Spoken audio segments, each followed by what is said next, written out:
நண்பர்கள் அனைவருக்கும் வணக்கம். தமிழ் டெக் டுடேல வந்து நீங்கள் பார்க்க போகிற வீடியோ என்ன அப்படின்னு பார்த்தீங்கன்னா, உங்களுடைய மொபைல் பேட்டரி வந்து வெடிக்க போகுதுங்க. ரொம்ப உஷாராக இருந்துக்குங்க. ஸோ பயப்பட வேண்டாம். நான் சொல்கிற பாயிண்டெல்லாம் ஃபாலோ பண்ணாலே போதும். உங்களுடைய பேட்டரி மொபைல் வந்து ரொம்ப சேஃபாக இருக்கும். அப்படி இல்லை அப்படின்னா உங்களுடைய மொபைல் வந்து வெடிக்கிறதுக்கான சான்சஸ் வந்து இருக்குது அப்படின்றத தான் நான் உங்களுக்கு சொல்கிறேன். வாங்க வீடியோக்குள்ளே போகலாம். மொபைல் வெடிக்கிறதுக்கு வந்து 2 காரணங்கள் இருக்குது. ஒன்று பார்த்தீங்கன்னா உங்களோட மொபைல் பேட்டரி, ரெண்டாவது வந்து பவர் சப்ளை. ஓகேங்களா? நீங்கள் வந்து நியூஸ் பேப்பர்லலாம் பார்த்துருப்பீங்க, மொபைல் வந்து சார்ஜ் பண்ணிகிட்டே இருக்கப்போ வந்து வெடிச்சிடுச்சு, பேசிகிட்டு இருக்கப்போ வெடிச்சிடுச்சு. அந்த மாதிரி இதுக்கு வந்து காரணம் என்ன அப்படின்னு பார்த்தீங்கன்னா, ஒன்று வந்து பேட்ரி இருக்கலாம். உங்களுடைய பேட்ரி வந்து ரொம்ப பழசாக இருக்கும். அது வந்து ப்ராப்பராக வந்து சார்ஜ் ஆகாமல் வந்து இந்த இமேஜில் பார்க்குறீங்க பார்த்தீங்களா, இந்த மாதிரி வந்து ரொம்ப உப்பி இருக்கும். இது ஒரு காரணம். அதே மாதிரி பவர் சப்ளை வந்து அன்ஃப்ளெக்சிபிளாக ரொம்ப அதிகமாக வந்திருக்கும். ஸோ அந்த காரணத்தினால கூட உங்களுடைய மொபைல் வந்து வெடிச்சிருக்கலாம். ஓகேங்களா? அடுத்த காரணம் என்ன அப்படின்னு பார்த்தீங்கன்னா, நீங்கள் சார்ஜ் பண்ணுற மொபைல் சார்ஜர். ஓகேங்களா? அந்த சார்ஜர் வந்து எப்போவுமே வந்து ஒரிஜினல் சார்ஜர் மட்டும் யூஸ் பண்ணுங்கள். ஓகேங்களா? மார்க்கெட்டில் கிடைக்கிது அப்படின்னு சைனா மேட் சார்ஜர்ஸ்லாம் யூஸ் பண்ணுறீங்க அப்படின்னா, அது ப்ராப்பராக வந்து உங்களுக்கு பவர் சப்ளை வந்து உங்களுடைய மொபைல் பேட்டரிக்கு போகலை அப்படின்னாலும் வந்து உங்களுடைய மொபைல் வந்து வெடிக்கிறதுக்கு நிறைய சான்சஸ் இருக்குது. ஓகேங்களா? இதே தான் பேட்டரி. இதுவும் உங்களுக்கு வந்து பேட்டரி வந்து ப்ராப்ளமாக இருக்குது அப்படின்னா இம்மிடியட்டாக வந்து அதை ரீப்ளேஸ்மெண்ட் பண்ணிவிடுங்க. அதில் வந்து எந்த காம்ப்ரமைஸும் வேணாம். ஓகேங்களா?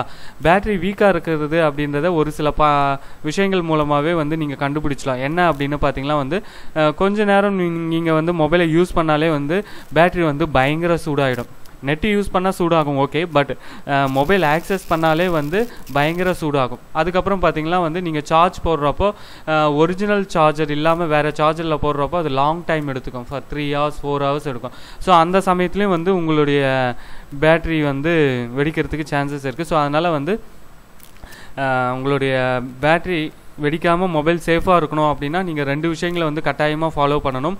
ஒன்று வந்து உங்களுடைய பேட்ரி கண்டிஷனை வந்து செக் பண்ணணும். சரியில்லை அப்படின்னலாம் ஒரிஜினல் பேட்டரியை மட்டும் யூஸ் பண்ணுங்கள். ஓகேங்களா? ஏன் ஒரிஜினல் பேட்டரி அப்படின்னு பார்த்தீங்கன்னா, அந்த ஒரிஜினல் பேட்டரி வந்து பவர் ஹீட்டை வந்து கண்ட்ரோல் பண்ணுறதுக்கு அது மேலே ரெசிஸ்டன்ட் கவர் எல்லாமே வந்து கரெக்டாக இருக்கும். ஆனால் வந்து இதே வந்து செகண்ட் ஹேண்ட் பேட்டரி யூஸ் பண்ணுறப்போ அந்த ஆப்ஷன்ஸ் எதுவுமே இருக்காது. ஓகேங்களா? அடுத்து வந்து ஒரிஜினல் சார்ஜஸ் மூலம் பண்ணுறப்போ உங்களுக்கு டைம் சேவ் ப்ளஸ் வந்து உங்களுடைய பேட்டரியும் வந்து லாங் லைஃப் வரும். பேட்டரி லாங் லைஃப் வராததுக்கு ஒரே காரணம் நீங்கள் யூஸ் பண்ணுற சார்ஜர் தான். ஸோ ஒரிஜினல் சார்ஜர் யூஸ் பண்ணுங்கள். கண்டிப்பாக அதில் டிஃப்ரெண்ட்டை வந்து நீங்களே வந்து ஃபீல் பண்ணுவீங்க. ஸோ அடுத்து வந்து பப்ளிக் பிளேசஸ்லாம் நீங்கள் மொபைல் யூஸ் பண்ணுறப்போ ரொம்ப கேர்ஃபுல்லாக இருக்கணும்.